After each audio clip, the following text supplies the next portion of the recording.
ऐसा क्या है इस क्रूड ऑयल यानी कच्चे तेल में जो इसके कारण इतने सारे देश आपस में लड़ रहे हैं। देखो, क्रूड ऑयल यानी कच्चे तेल से केवल पेट्रोल और डीजल नहीं बनता है। जब इसको रिफाइनरी में डालकर प्रोसेस करते हैं तो काफी सारी चीजें इससे निकलती हैं। सबसे पहली चीज, जब रिफाइनरी में क्रूड ऑयल को डालेंगे तो सबसे पहली चीज जो हमें मिलती है उसको हम बोलते हैं बिटुमिन।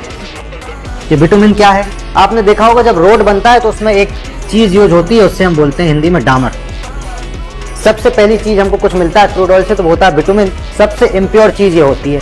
इसको और ज्यादा प्रोसेस करेंगे तो बिटुमिन के बाद हमको मिलेगी लुब्रिकेटिंग ऑयल्स यानी कि इंजन ऑयल।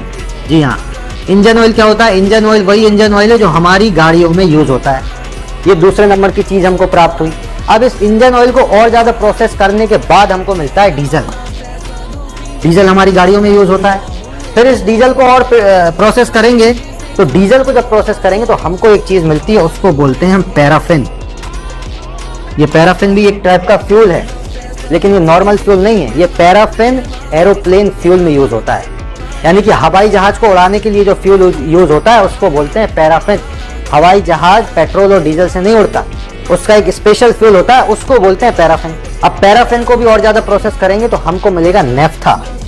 ये नेफ्था बड़े काम की चीज है।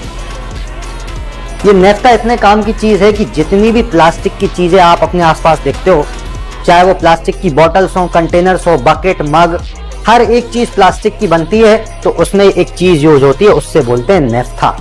ये भी हमको कहां से मिल रही है? क्रूड ऑयल से। और प्लास्टिक की तो कितनी सारी चीजें हम यूज कर रहे हैं वो क्रूड ऑयल से ही हमको मिलता है। अब इस नेफ्था को भी प्रोसेस करते हैं। नेफ्था को जब हम प्रोसेस करेंगे तो हमको मिलता है पेट्रोल। अब पेट्रोल भी प्रोसेस होता है।